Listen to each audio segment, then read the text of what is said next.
Hello everyone, welcome to my YouTube channel learn with Kanika. आज हम करेंगे यूपी प्राइमरी सुपर टेट 2022 के लिए संस्कृत का प्रैक्टिस सेट 3, जिसमें कि हम संस्कृत के इम्पोर्टेंट 50 क्वेश्चंस करेंगे। इससे पहले हम 2 सेट में 100 क्वेश्चंस कंप्लीट कर चुके हैं, तो आज के सेट में आगे के 50 इम्पोर्टेंट क्वेश्चंस करेंगे। अगर आपको वीडियो अच्छी लगे तो इसे लाइक एंड शेयर ज़रूर कीजिएगा। साथ ही अगर आप चैनल पर नए हैं तो चैनल को सब्सक्राइब भी ज़रूर करें और बेल आइकन प्रेस कर लें, ताकि आपको वीडियो के अपलोड होते ही नोटिफिकेशन मिल जाए और आपकी कोई भी वीडियो मिस ना हो पाए। क्वेश्चन फर्स्ट है, अली का पर्यायवाचक शब्द कौन सा है? तो यहाँ पर अली का पर्यायवाची शब्द पूछा है, तो अली का पर्यायवाची शब्द हो जाएगा भ्रमर। भ्रमर का मीनिंग होता है भौरा। अगर हिंदी में पूछा जाएगा तो नॉर्मली भौरा दे देंगे। अब ये संस्कृत में पूछा गया है, इसीलिए यहाँ पे दिया गया है भ्रमर। और ये भी पूछ लिया जाता है, अगर हम अली पे बड़ी की मात्रा लगा दें ल पे, तो इसका मीनिंग क्या हो जाता है? सखा या सखी मीन्स दोस्त। और अगर छोटी की मात्रा है तो इसका मीनिंग होगा भौरा या भ्रमर।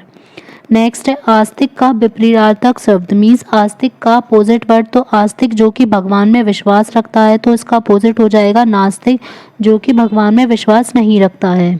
नेक्स्ट है, भू धातु लट लकार का मध्यम पुरुष द्विवचन का रूप क्या होगा? तो लट लकार के रूप तो सबसे सिंपल होते हैं, तो मध्यम पुरुष द्विवचन में क्या होता है हमारा? भवतः।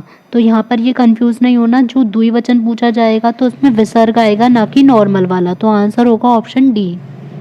नेक्स्ट है, ओ और औ का उच्चारण स्थान क्या है? तो उच्चारण स्थान के टिक आप आई बटन पर क्लिक करके देख सकते हैं, क्योंकि हर एक में ज़रूर ही उच्चारण स्थान का क्वेश्चन पूछा जाता है। तो ओ और औ का जो उच्चारण स्थान है वो क्या होगा हमारा? कंठ प्लस ओस्ट, तो उसको बोलेंगे कंटोस्ट। तो आंसर हो जाएगा ऑप्शन सी। नेक्स्ट है, पक्वाह शब्द में कौन सा प्रत्यय है? तो जिसमें ये पक्वाह वह आ रहा है, तो ये जो हमारा प्रत्यय होगा ये हमारा कौन सा हो जाएगा? कत प्रत्यय। तो आंसर होगा ऑप्शन ए। नेक्स्ट है, गुरु शिष्यम धर्मम ब्रूते रेखांकित पद में कौन सी विभक्ति है? तो यहाँ पर विभक्ति पूछी गई है, तो ये आ जाएगी हमारी शिष्यम के अकॉर्डिंग हो जाएगा द्वितीय विभक्ति। तो आंसर होगा ऑप्शन सी। नेक्स्ट है, सच क्रम पद में कौन सा समास है? तो सच क्रम, तो ये सच क्रम में ये जो सच है ये हमारा अवयवी शब्द है, अव्यय शब्द है जो कि चेंज नहीं होता, तो यहाँ पर हो जाएगा अवयवी भाव समास। नेक्स्ट है, लघुर्मी शब्द में कौन सी संधि है? तो लघु प्लस उर्मी। तो यहाँ पर लघु को हम लिखेंगे तो छोटे ऊ की मात्रा आएगी प्लस उर्मी हो जाएगा, तो इसको मिला के क्या होगा? यहाँ पर बड़े ऊ की मात्रा हो गई, तो ये कौन सी हो जाएगी हमारी? दीर्घ संधि। तो आंसर होगा ऑप्शन डी। नेक्स्ट है, निधानम पद में किस उपसर्ग का प्रयोग किया गया है? तो नी प्लस धानम, तो यहाँ पर कौन सा उपसर्ग हो जाएगा? नी। तो आंसर होगा ऑप्शन ए। नेक्स्ट है, ये हमें पैराग्राफ दिया गया है, तो पूछा है अन्य पद्यांश से समुचित शीर्षकम लिखतु।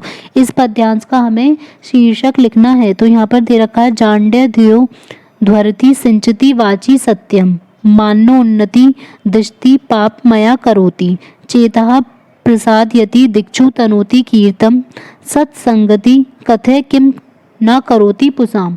तो इससे हमें यहाँ पर हमें वर्ड पकड़ने होते हैं जब भी हमें शीर्षक पूछा जाएगा ऑप्शंस के थ्रू, कि संगति दे रखा है, सत्संगति दे रखा है, संग या कोई नहीं। तो हमें पता चल गया कि ये लास्ट लाइन में हमारा क्या आ रहा है? सत्संगति। तो क्या इसका शीर्षक हो जाएगा सत्संगति? तो आंसर हो जाएगा ऑप्शन बी। नेक्स्ट है, झसा किसका पर्यायवाचक शब्द है? तो झसा का मीनिंग होता है मछली, और मछली के अकॉर्डिंग यहाँ पर हो जाएगा मीन। तो झसा का कुछ भी मीनिंग आ सकता है, मछली या फिर मीन। तो आंसर हो जाएगा ऑप्शन ए। और कपी का जो मीनिंग है ये होता है बंदर या वानर भी कह सकते हैं संस्कृत में। नेक्स्ट है, उन्नति का विपर्यार्थक शब्द मीन्स उन्नति का हमें विलोम शब्द लिखना है, तो उन्नति मीन्स आगे बढ़ना, तो इसका अपोजिट वर्ड हो जाएगा अवनति। नेक्स्ट है, वध धातु लृट लकार उत्तम पुरुष बहुवचन का रूप क्या होगा? तो लृट लकार है, उत्तम पुरुष बहुवचन का हो जाएगा हमारा बदिश्याम है। तो आंसर होगा ऑप्शन डी। नेक्स्ट है, न का उच्चारण स्थान क्या होगा? तो न का जो उच्चारण स्थान है हमेशा ये जो पंचम वर्ड होता है उसमें नासिका तो होगा ही, नासिका सब में दिया गया है। अब हमें देखना है कि ये कौन से वर्ग में आता है? त वर्ग में। तो त वर्ग का क्या होता है? दंत। तो ये आंसर हो जाएगा दंत नासिका। तो आंसर होगा ऑप्शन सी। नेक्स्ट है, भूतवा पद में कौन सा प्रत्यय है तो भूतवा, जिसमें त्वा आ रहा है तो ये हमारा कौन सा हो जाएगा, कत्वा प्रत्यय। तो आंसर होगा ऑप्शन सी। नेक्स्ट है रामेण बिना अयोध्या शून्य जाता, रेखांकित पद में किस विभक्ति का प्रयोग हुआ। तो रामेण के अकॉर्डिंग देखना है, जिसमें एण आता है तो ये कौन सी विभक्ति होती है, हमारी तृतीया विभक्ति। आंसर होगा यहाँ पर ऑप्शन ए। नेक्स्ट है भावका में किस संधि का प्रयोग हुआ है। तो ये जो हमारी पावक, भावक, नायक ये सब होती हैं, ये हमें देखते ही पता चल जाती है कि कौन सी संधि होती है, हमारी अयादि संधि। तो ये कैसे बनता है, हमारा भौ प्लस अकार, जिससे कि ये जो ओ और आ मिलके बन जाएगा आव। तो हमारा आंसर हो जाएगा ऑप्शन बी, अयादि संधि। नेक्स्ट है त्रिजटा पद में कौन सा समास है। तो त्रिजटा, यहाँ पर गिनती आ रही है 3, तो गिनती जहाँ भी होगी वो कौन सा हमारा समास होगा, द्विगु समास। अब द्विगु में गे आया रहता है, तो इससे हमें याद रखना है जहाँ भी हमारी गिनती आएगी वहाँ होगा हमारा द्विगु समास। तो आंसर होगा ऑप्शन सी। नेक्स्ट है स्वागतम पद में किस उपसर्ग का प्रयोग किया गया है। तो स्वागतम में हमें लगता है कि स्वा है, लेकिन ऐसा नहीं होता। जब हम इसको तोड़ेंगे तो क्या आता है, सु प्लस आगतम। तो यहाँ पर उपसर्ग क्या हो जाएगा, सु, ना कि स्वा। तो आंसर होगा ऑप्शन ए। नेक्स्ट ये हमें पैराग्राफ दिया गया है, पूछा है कि कार्य सिद्धि कदा भवती। तो यहाँ पर लास्ट वाली लाइन में हमारा दिया भी गया है, कार्य सिद्धि करने परिश्रमेण बिना समर्था न भवंती। मीन्स जो कार्य सिद्धि है वो किससे मिलती है, हमें परिश्रम से। तो आंसर हो जाएगा परिश्रमेण, ऑप्शन सी। नेक्स्ट है हमारा पाणी का पर्यायवाचक शब्द क्या है। तो पाणी का मीनिंग होता है हाथ, तो यहाँ पर इसके अकॉर्डिंग हो जाएगा हस्त। और पात का मतलब होता है पैर, और अक्षी का मतलब हमारा होता है आँख, और हस्त का हो जाएगा हाथ। तो जिसको हम कर भी बोल सकते हैं, पाणी भी बोल सकते हैं, ये सब इसके हाथ के पर्यायवाची शब्द हो जाएंगे। नेक्स्ट है आदि का विपर्यार्थक शब्द क्या होगा। मीन्स आदि का अपोजिट हो जाएगा अनादि, ऑप्शन ए। नेक्स्ट है पट धातु लंग लकार मध्यम पुरुष एक वचन का रूप क्या होगा। तो लंग लकार मध्यम पुरुष एक वचन का रूप यहाँ पर हो जाएगा अपट है, ऑप्शन डी। न का उच्चारण स्थान क्या होगा। तो ये पंचम वर्ण है, ये तो हमें पता चल गया कि नासिका जरूर आएगा। अब देख लेंगे कि वर्ग के अकॉर्डिंग यहाँ पर क्या आ जाएगा, मूर्धा एंड नासिका। तो आंसर हो जाएगा ऑप्शन ए।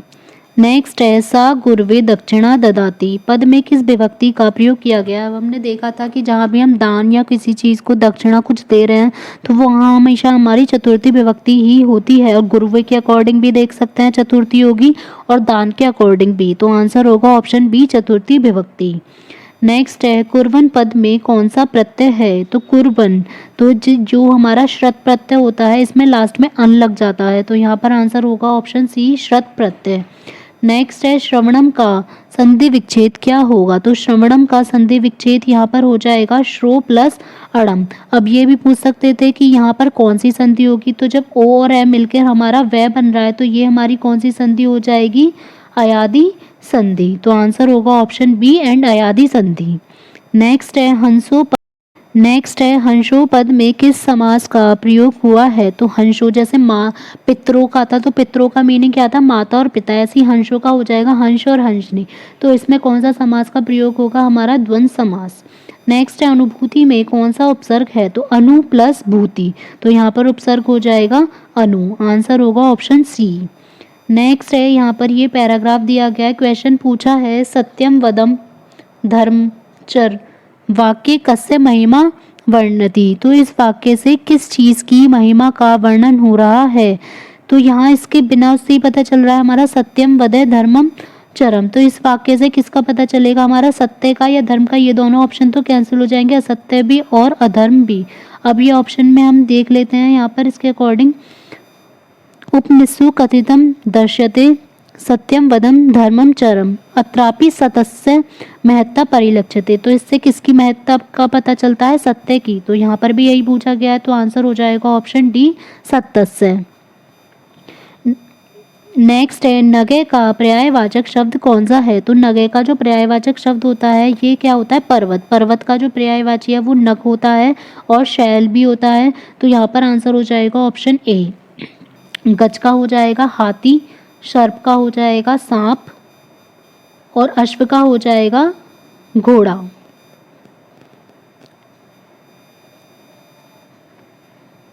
नेक्स्ट है चिरायु का विपरीतार्थक शब्द क्या होगा। चिरायु का मीनिंग क्या होता है, दीर्घायु। अगर इसका समानार्थक शब्द पूछा जाता, समान शब्द या पर्यायवाची, तो हो जाता दीर्घायु जिसकी लंबी आयु हो। अब यहाँ पर पूछा है विलोम शब्द, तो हो जाएगा अल्पायु जिसकी आयु बहुत ही कम हो। नेक्स्ट है हर्ष धातु विधि लिंग लकार प्रथम पुरुष एक वचन का रूप क्या होगा। तो इसका जो रूप होगा ये हो जाएगा हसेत। तो आंसर होगा ऑप्शन बी।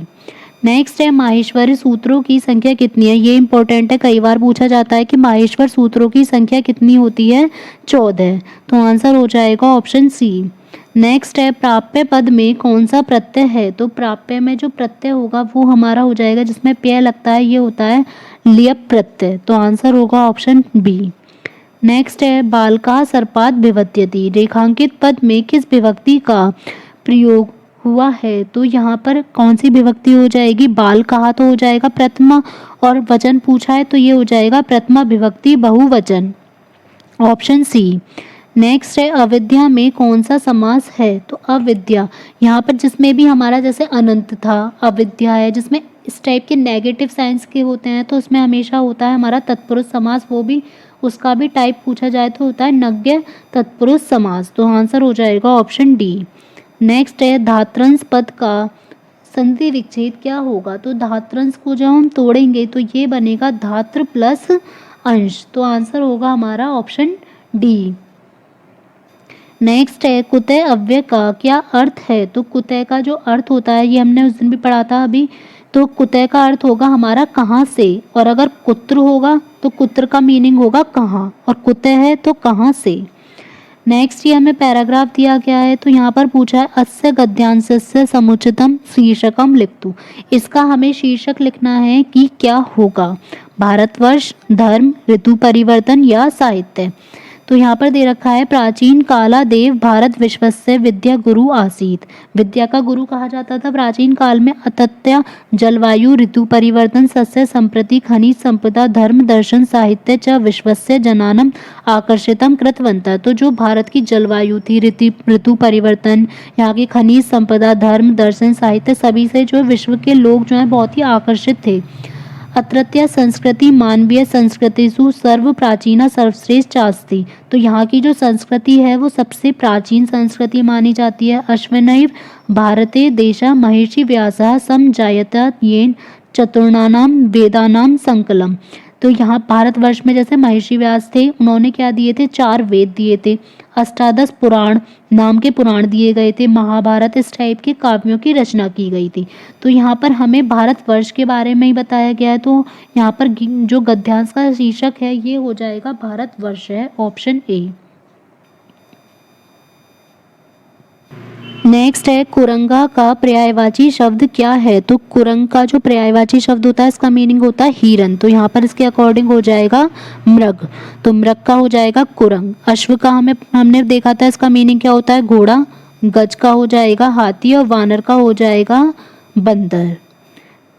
नेक्स्ट है 6 पद का विपरीतार्थक शब्द क्या होगा। 6 मीन्स होता है कोई चीज़ में कमी होना, तो इसका जो अपोजिट वर्ड है ये क्या हो जाएगा, वृद्धि। नेक्स्ट है पच धातु लट लकार मध्यम पुरुष बहुवचन का रूप क्या होगा। तो लट लकार मध्यम पुरुष बहुवचन का रूप हो जाएगा पचत, ऑप्शन सी। नेक्स्ट है विसर्ग का उच्चारण स्थान क्या है। तो विसर्ग का जो उच्चारण स्थान है ये होता है कंठ। चयनम में कौन सा प्रत्यय है। तो चयनम में जो प्रत्यय होता है ये होगा लियप प्रत्यय, ऑप्शन बी। नेक्स्ट है ते अन्नस्य हेतुर्गता रेखांकित पद में ये जो अन्नस्य में है ये कौन सी विभक्ति का प्रयोग हुआ है। तो जिसमें श्रेय होता है मीन्स उसका संबंध कारक यूज होता है अन्न का, तो यहाँ पर हो जाएगा षष्ठी विभक्ति। नेक्स्ट है तव लकार पद का संधि विच्छेद क्या होगा। तव लकार को जब हम तोड़ेंगे तो ये है व्यंजन संधि का उदाहरण, ये कौन सा हो जाएगा हमारा, यहाँ पर होगा हमारा तत् प्लस लकार। तो ये कोई सा भी हमें सही नहीं दिया गया, यहाँ पे तव नहीं होगा, ये आएगा तत्। तत् के बाद वो चेंज हो जाता है वह में, तो वह इसके अकॉर्डिंग हम ऑप्शन सी मान लेते हैं। बस यहाँ तव गलती है, तत् प्लस लकार होगा हमारा ऑप्शन सी। नेक्स्ट है कुपुत्र पद में कौन सा समास है। जो पुत्र बुरा हो तो वो कौन सा हो जाएगा हमारा कर्मधारय समास। नेक्स्ट है दुर्व्यवहार पद में कौन सा उपसर्ग है। तो दुर प्लस व्यवहार। तो यहाँ उपसर्ग हो जाएगा हमारा दुर, ऑप्शन डी। नेक्स्ट ये हमें पैराग्राफ दिया गया है, ये पूछा है पुरा काले भारतवर्ष का प्रथा प्रचलिता, कि प्राचीन काल में भारतवर्ष में कौन सी प्रथा प्रचलित थी? पर्दा प्रथा, यौतुक प्रथा, सती प्रथा या बाल विवाह प्रथा। तो यहाँ पर दे रखा है यौतुकी परंपरा अस्माकं भारतवर्षे अति प्राचीन कालादेव प्रचलन्ति वर्तते। तो भारत काल में, प्राचीन काल में कौन सी परंपरा चलती थी? यौतुकी। तो आंसर यहाँ पर हो जाएगा ऑप्शन बी, यौतुक प्रथा। तो आज की क्लास में हमने 50 इंपॉर्टेंट क्वेश्चंस कर लिए हैं संस्कृत के। तो अब हमारे पूरे 150 क्वेश्चंस हो चुके हैं। होपफुली आपको ये वीडियो अच्छी लगी होगी और आपके यूज़फुल भी है। तो आप वीडियो को ज़रूर देखिएगा, साथ ही अपने फ्रेंड्स तक भी ज़रूर शेयर कीजिएगा। Thank you.